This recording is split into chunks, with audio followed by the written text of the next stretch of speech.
साम दाम दंड भेदेन अस्माकं विजयम निश्चितम। साम दाम दंड भेदेन अस्माकं विजयम निश्चितम। कहाँ है? कैसे होगा? अपनी मित्रता के भावावेश में बहकर तुम बहुत बड़ी भूल कर रहे हो दुर्योधन, बहुत बड़ी भूल।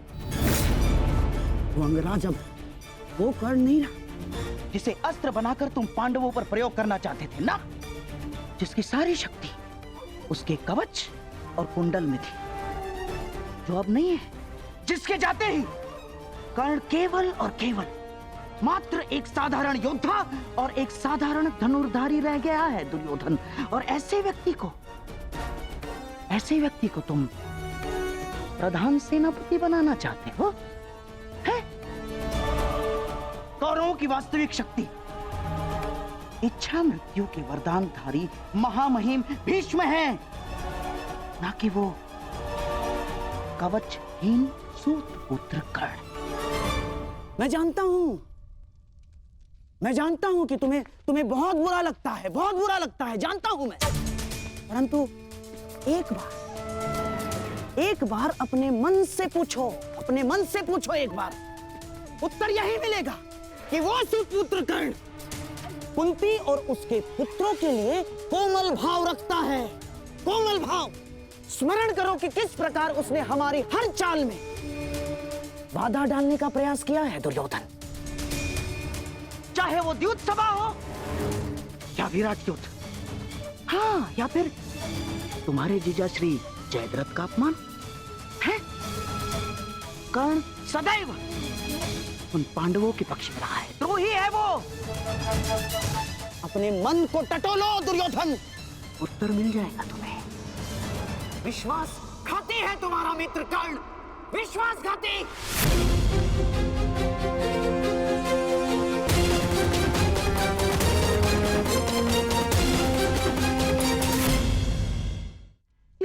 ये क्या कर रहे हो? कुछ नोटिए।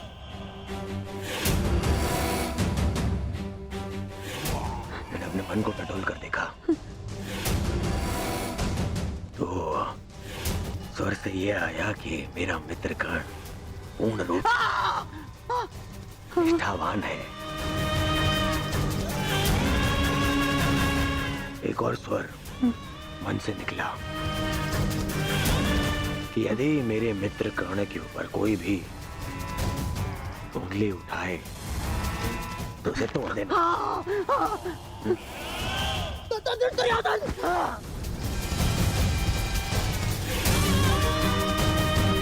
केवल इसलिए कि आप मेरे मामा श्री हैं,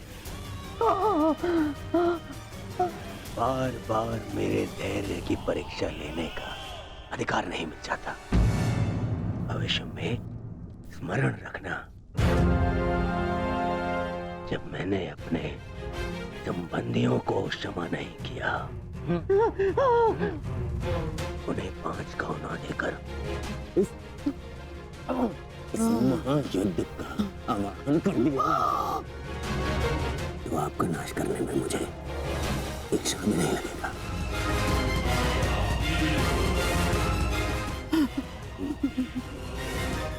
इसलिए स्मरण रखना, ना तो फिर कभी मेरे धैर्य की परीक्षा लेना और ना ही मेरे मित्र कर्ण के ऊपर आरोप लगाना।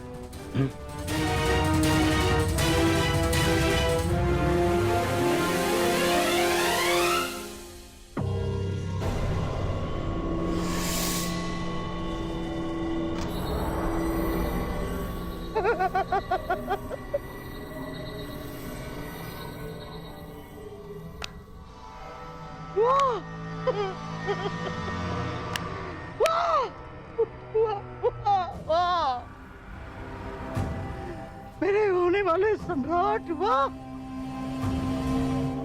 आज तुमने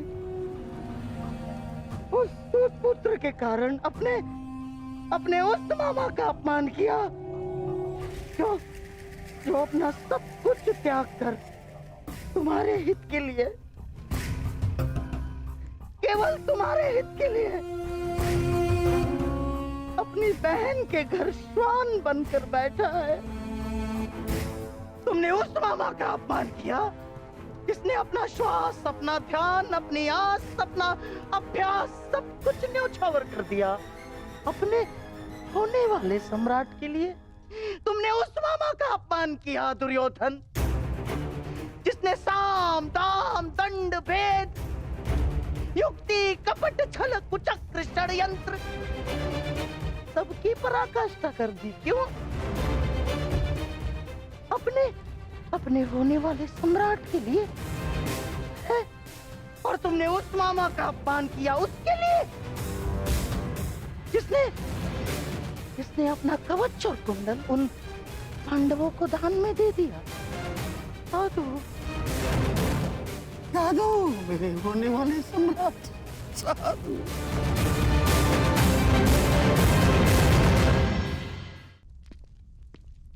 नहीं पिताश्री, मुझे महामहिम का निर्णय स्वीकार नहीं है। मुझे तो युवराज दुर्योधन का संदेह उचित प्रतीत होता है। हाँ, अवश्य महामहिम उन पांडवों की सुरक्षा चाहते हैं और वो जानते हैं कि जब तक आप युद्ध में उपस्थित रहेंगे तब तक पांडव सुरक्षित नहीं है।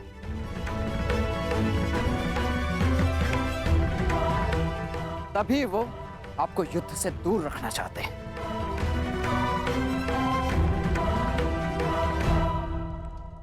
जानता हूं मैं ये बात।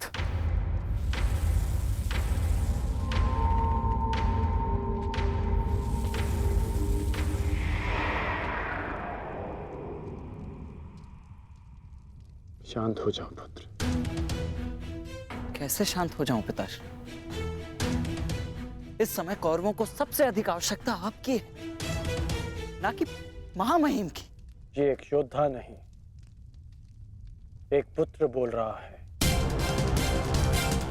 युद्ध में योद्धा के बल से अधिक अनुभव का बल काम आता है। गंगा पुत्र भीष्म को ऐसे ही महामहिम नहीं कहा जाता। स्वयं गुरु परशुराम भी उन्हें परास्त नहीं कर पाए थे। आओ मेरे साथ।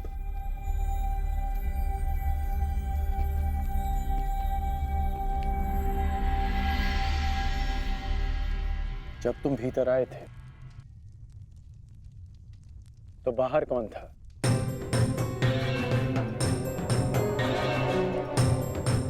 सैनिक थे, सहस्त्रों सैनिक थे। तो बताओ कि वो सारे सैनिक कहां चले गए?